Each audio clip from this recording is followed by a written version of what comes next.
రాజ్యాంగబద్ధమైన ఎస్సీ వర్గీకరణను వ్యతిరేకిస్తూ మాల మాదిగల మధ్య చిచ్చు పెట్టే కుట్ర చేస్తున్న వివేక్ వెంకటస్వామి అతని కుటుంబ సభ్యులపై కాంగ్రెస్ పార్టీ అధిష్టానం క్రమశిక్షణ చర్యలు చేపట్టాలని మాదిగ మిత్ర మండలి నాయకులు డిమాండ్ చేశారు. మంగళవారం ఉదయం గోదావరికని ప్రెస్ క్లబ్లో ఏర్పాటు చేసిన మీడియా సమావేశంలో మండలి రాష్ట్ర ఉపాధ్యక్షులు కోటగిరి పాపయ్య, ఎంఆర్పీఎస్ నాయకులు ఉప్పిలేటి పర్వతాలు మాట్లాడుతూ మందకృష్ణ మాదిగ నిర్విరామ పోరాట ఫలితంగా ఎస్సీ వర్గీకరణకు సుప్రీంకోర్టు అనుమతి ఇచ్చిన నేపథ్యంలో రాష్ట్ర ముఖ్యమంత్రి రేవంత్ రెడ్డి సుప్రీంకోర్టు తీర్పును స్వాగతిస్తూ వర్గీకరణకు సహకరిస్తామని ప్రకటించిన విషయాన్ని గుర్తు చేశారు. అదే పార్టీలో ఉన్న వివేక్ వెంకటస్వామి, అతని సోదరుడు, కుమారుడు పదవులలో కొనసాగుతూ ఎస్సీ వర్గీకరణకు వ్యతిరేకంగా మాలలను రెచ్చగొట్టే కార్యక్రమాలు నిర్వహిస్తుండడం సరైంది కాదని పేర్కొన్నారు. ఒకే కుటుంబం నుండి 3 పదవులను అనుభవిస్తూ కూడా రాజ్యాంగం ప్రకారం మాదిగలకు దక్కాల్సిన హక్కులను అడ్డుకునే ప్రయత్నం చేయడం దుర్మార్గమని మండిపడ్డారు. ఎస్సీ వర్గీకరణను అడ్డుకోవడం వివేక్ వెంకటస్వామి కుటుంబ విధానమా, కాంగ్రెస్ పార్టీ విధానమా అనే అంశంపై అధిష్టానం స్పష్టత ఇవ్వాల్సిన అవసరం ఉందని కోరారు. తమ స్వార్థ రాజకీయ ప్రయోజనాల కోసం మాల మాదిగల మధ్య విద్వేషాలను రెచ్చగొట్టే కుట్రలకు వివేక్ కుటుంబం స్వస్తి పలకాలని హితవు పలికారు. ఏదైతే 30 సంవత్సరాల నుంచి పోరాటం చేసినటువంటి మందకృష్ణ మాదిగ వర్గీకరణ కావాలని చెప్పని 59 కులాలకు అందరికీ సమాన భాగం కావాలని చెప్పని వర్గీకరణ కోసం పోరాటం చేస్తూ ఉన్నాడు. దాన్ని అన్ని రాజకీయ పార్టీలు, అన్ని వర్గాల ప్రజలందరూ కలిసి కూడా ఇది న్యాయమేనని చెప్పని చెప్పడం జరిగింది. కానీ ఈరోజు ఏదైతే సుప్రీంకోర్టు ధర్మాసనం ఇచ్చినటువంటి తీర్పు మీ రాష్ట్రాలల్లో వర్గీకరణ చేసుకోవచ్చు అని చెప్పని తీర్పు ఇవ్వడం జరిగింది. దానికి నిండు సభలో రేవంత్ రెడ్డి తెలంగాణ ముఖ్యమంత్రి నేను దానికి కట్టుబడి ఉన్నాను అని చెప్పడం జరిగింది.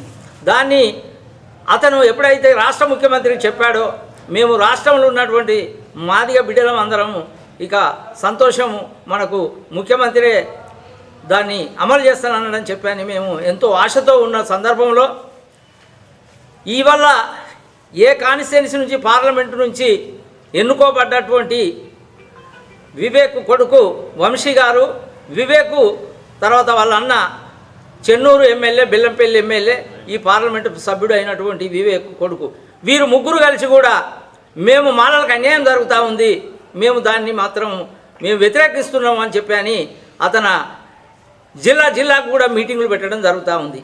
అయ్యా నీకు అన్యాయం జరుగుతుంది కావచ్చు మీ ఒక్క కుటుంబానికి, కానీ మాలలకు మాదిగలకు 59 కులాలకు నష్టం జరుగుతుంది అని చెప్పని మేము అడుగుతూ ఉన్నాం. ఆ నష్టం ఏంటిదో నువ్వు చెప్పాలి. ఒకవేళ నీకు నష్టం జరిగితే ఇవాళ ఈ యొక్క దేశంలోనే 6వ ధనవంతునివి అని చెప్పని ఆయన చెప్పుకుంటా ఉన్నారు. నీకు ఆనాడు మాయావతి కాన్సీరాము పార్టీ పెట్టి అక్కడ మాయావతిని ముఖ్యమంత్రి చేయడం జరిగింది. రామ్ విలాస్ పాస్వాన్ కూడా పార్టీ పెట్టి ఈరోజు కేంద్ర ప్రభుత్వంలో ఒక ప్రధానమైనటువంటి పదవిలో ఉన్నాడు. కానీ నువ్వు ఈ రాష్ట్రం లోపల నువ్వే ఒక పార్టీ పెట్టి ఇవాళ 80 లక్షల మంది మాల మాదిగలం ఉన్నామని చెప్పుకుంటా ఉన్నాము. 1 కోటి మందితోటి ఇవాళ నువ్వు పార్టీని పెట్టి ఇక్కడ జనరల్లో ఒక 20 సీట్లు గెలిపించి ఓ 20 సీట్లు దళితులకు అప్పచెప్తే నువ్వు దళిత రిజర్వేషన్లో నువ్వు ఎందుకు పోటీ చేస్తున్నావు? మనకే గవర్నమెంట్ వచ్చి ఈ రాష్ట్రాన్ని బాగుపరిచినవి అయితే తప్ప ఒక కులాన్ని పట్టుకొని మాలలకు అన్యాయం జరుగుతుంది, వాళ్ళకు న్యాయం చేస్తానని తిరుగుతా ఉన్నావు. ఇది న్యాయమా నీకు? నీవి అయి కూడా మాలలంతా కలిసి కూడా మేము గ్రామాలలో కలిసి బతుకుతా ఉన్నాము. వాళ్ళు మేము ఒకటే వాడలు ఉన్నాము, తిండికి లేని మాలలు ఉన్నారు. నువ్వు ఎక్కడ ఫ్యాక్టరీలు పెట్టినావు? ఎవరికి న్యాయం చేసినావు? ఇలా మాలల కోసం చేస్తానడం ఇది న్యాయం కాదు. నువ్వు సుప్రీంకోర్టు కట్టుబడి ఉంటావా? ఉండకపోయినట్టే అంటే నీ పార్టీ కట్టుబడి ఉంటావా? నీ పార్టీ ఒక ముఖ్యమంత్రి ఏమో నేను రిజర్వేషన్ కట్టుబడి ఉన్నాను అని చెప్తే మేము ఉండము అని చెప్పి అంటాను. కాబట్టి కాంగ్రెస్ పార్టీ అయ్యా రేవంత్ రెడ్డి ముఖ్యమంత్రి గారు తప్పకుండా ఇదే గిట్ట వేరే వాళ్ళు అయినట్టే అంటే క్రమశిక్షణ చర్య కింద తీసుకొని మీరు పార్టీ నుండి సస్పెండ్ చేస్తారు. ఇతను ఎందుకు చేస్తలేరో మీరు పార్టీ పరంగా ఆయన మీద ఖచ్చితంగా యాక్షన్ తీసుకోవాలని చెప్పి మా మాదిగ జాతి డిమాండ్ చేస్తూ ఉన్నది. పత్రం ఇస్తారు వాళ్ళు తెలియజెప్పాలి. సరే మాదిగ ఉపకులాలకు అన్యాయం జరిగిందని మందకృష్ణ పోరాటం చేస్తుండ్రు. మాల ఉపకులాలకు న్యాయం జరుగుతుందని మందకృష్ణ పోరాటం చేసి సాధించిన వర్గీకరణ రాజ్యాంగం కల్పించిన హక్కు సుప్రీంకోర్టు. దీన్ని వ్యతిరేకిస్తున్నప్పుడు నువ్వు కాంగ్రెస్ ప్రభుత్వంలో ఉన్నావు.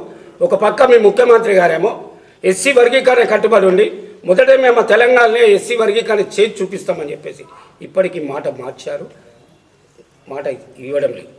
అదే నువ్వు ఆ పార్టీలో ఉండి నువ్వు ఒక ఎమ్మెల్యేగా కొనసాగుతూ, నీ కొడుకు ఎంపీగా కొనసాగుతూ, నీ అన్న ఎమ్మెల్యేగా కొనసాగుతూ మీరు ఈ వర్గీకరణ అడ్డుకోవడం ఏంటి? ఇది కాంగ్రెస్ పార్టీ విధానమా లేకపోతే వెంకటస్వామి కొడుకు వివేక్ విధానమా?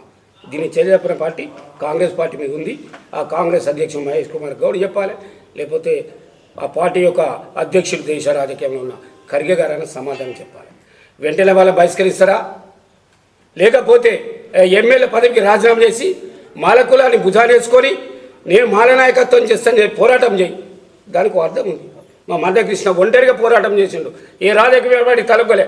ఆంధ్రప్రదేశ్లో ఉన్న ఉమ్మడి ఉన్నప్పుడు కూడా చంద్రబాబు ఎంపీకి ఇస్తానని కూడా మా వాడు తలొగ్గకుండా జాతి కోసం పోరాటం చేసి, నువ్వు జాతి కోసం పోరాటం చేసినట్లయితే ఎమ్మెల్యేగా ఎంపీగా మీ అన్నగా రాజీనామా చేయండి, మీ జాతి కోసం పోరాటం చేయండి, వాళ్ళ హక్కుల కోసం సాధించి పెట్టండి. ఆ ఉపకులాలకు సాధించి పెట్టినట్టయితే మీరు ఒక రాజకీయ వ్యవస్థ ఉంటారు. ఒక సామాజిక పోరాటం అంటే ఏమిటి? సమాజం అంటే ఏమిటి? సామాజిక వర్గం అంటే ఏంటిది? అంబేద్కర్ గిరిధారం అంటే ఏంటిది? నీకు తెలిస్తే చెప్పు. అంబేద్కరు ఎస్సీ రిజర్వేషన్ చేసి అన్ని వర్గాలకు సమానంగా సమన్యాయం జరగాలి, రాజ్యాంగపరంగా వాళ్ళకి అందరికీ హక్కులు పొందాలని చెప్పేసి ఆర్టికల్ 340లో పెట్టినప్పుడు దాన్ని నువ్వు తుంగలో దొక్కుతున్నావు. రాజ్యాంగం చదువుకున్నోనివి, ఒక ఎమ్మెల్యేగా ఉన్నోనివి, ఒక ఎంపీగా చేసినోనివి ఎందుకు మాట మరుస్తున్నావు? సామాజికంగా ఎవరికి న్యాయం చేయాలనుకుంటున్నావు? ఈ మీడియా సమావేశంలో నాయకులు కాంపెల్లి సతీష్, అడ్లూరి రాములు, ప్రభుదాస్, గంగారావు, దాసరి భూమయ్య, ఆర్లకొండ రమేష్, పంగ రాజయ్య, మాతంగి కుమార్ తదితరులు పాల్గొన్నారు.